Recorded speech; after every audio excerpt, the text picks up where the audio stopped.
Welcome everybody to a look at the third and final brand new release from Indicator in their recent spurge of single disc limited edition releases.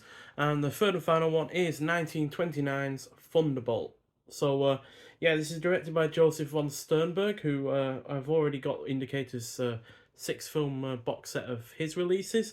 And yeah, this is the eighth film overall that I've seen from him, with my favourites being the likes of Dishonored, The Devil is a Woman, and Shanghai Express. So this clocks in at 85 minutes long. It's a proto-noir, so basically it's an early example of the film noir genre. Stars George Bancroft, who was in the 1939 version of Stagecoach, as well as Fay Wray, sixth film I've seen from her so far. Most notable ones being King Kong and The Most Dangerous Game, as well as Richard Arlen, who is in Island of Lost Souls and The Phantom Speaks. So yeah, this is about a criminal known as Thunderbolt, who is imprisoned and facing execution. In the next cell is placed Bob Moran, an innocent man who has been framed and who is in love with Thunderbolt's girl. Without knowing of their relationship, Thunderbolt hopes to stave off the execution long enough to kill young Moran for romancing his girl. So that's basically the last 40 or so minutes of the film. The rest of the film is setting up Thunderbolt as a persona and setting up his relationship with his girl, and then Moran also coming into it as well. So yeah, it's pretty much a film of two halves. And yeah, this is currently the oldest film I have in my collection, and despite having initial reservations that I wouldn't like it, especially since it was hinted at being somewhat of a musical, which is a genre that is typically hit or miss for me, this ultimately proved to be a highly engrossing early example of the film noir genre. It is also well directed, the plot is structured effectively, the cast is really good, the pacing is on point. For an early sound film, you can tell they really went to town with it using the relatively new medium in several innovative ways. As yeah, sound films have only been around a couple of years by that point, and yeah, you get such innovative ways of hearing like ambient noises like footsteps and stuff like that, and it's yeah, it really does help aid the film.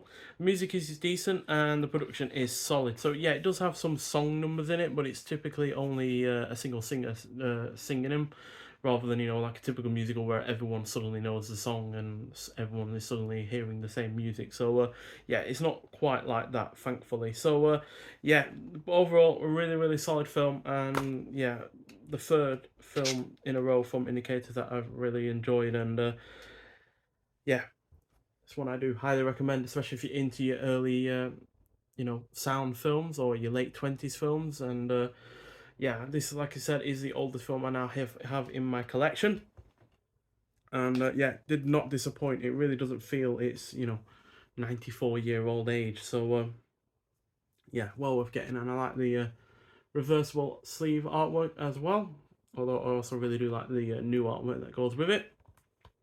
And as per usual, you get a booklet with this. So there's a shot from the film, and there's the director Joseph von Sternberg. So in this booklet, you get once again the cast of the crew.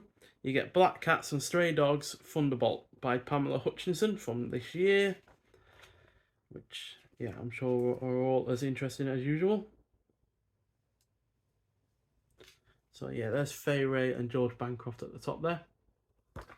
So yeah, this is 4 years before King Kong, and yeah, but Fay Wray really doesn't disappoint.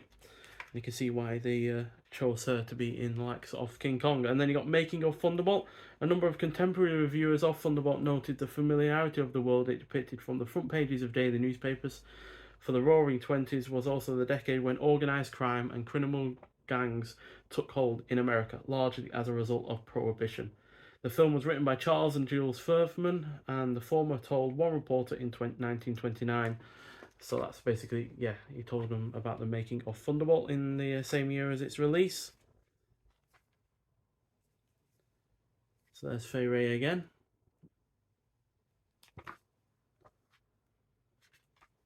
Don't think I've seen Fay Wray in a colour picture before, but I'll probably be wrong on that one.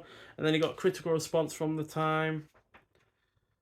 And then you got about the presentation, which is again a universal HD restoration created from a 35mm safety composite fine grain print in 2016. Film's original mono soundtrack was remastered at the same time.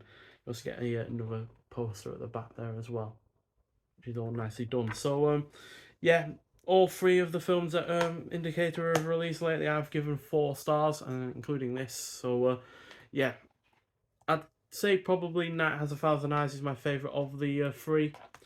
But then it would be Thunderbolt and then the Song of Songs. So, but yeah, they're all been given 4 stars, 4 out of 5. So yeah, and they're all well worth getting. They are released, I think, on the 24th of July, so I did get these a little bit early.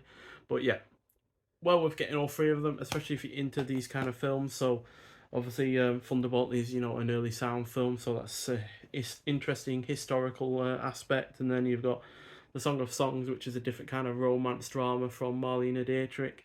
And then finally with Night Has 1,000 Eyes, which is like a supernatural kind of thriller, which is, again, really well done. And Edward G. Robinson is excellent in the lead role. So, yeah, it is a bit of a shame, though, that once again, Lord Thunderbolt isn't a brand new spanking remaster or new restoration or anything like that, just like the other 2. But what the hey, at least they are good films. It's just a shame that they've not been given, the kind of restoration to match the quality of the film itself. But at least we've, got the chance to see them, and they're more widely available on Blu-ray now. So yeah, that is at least a good thing. But yeah, if you've seen this film before, I'd like to hear your thoughts on it. But nonetheless, thank you for watching, and I'll see you in the next one.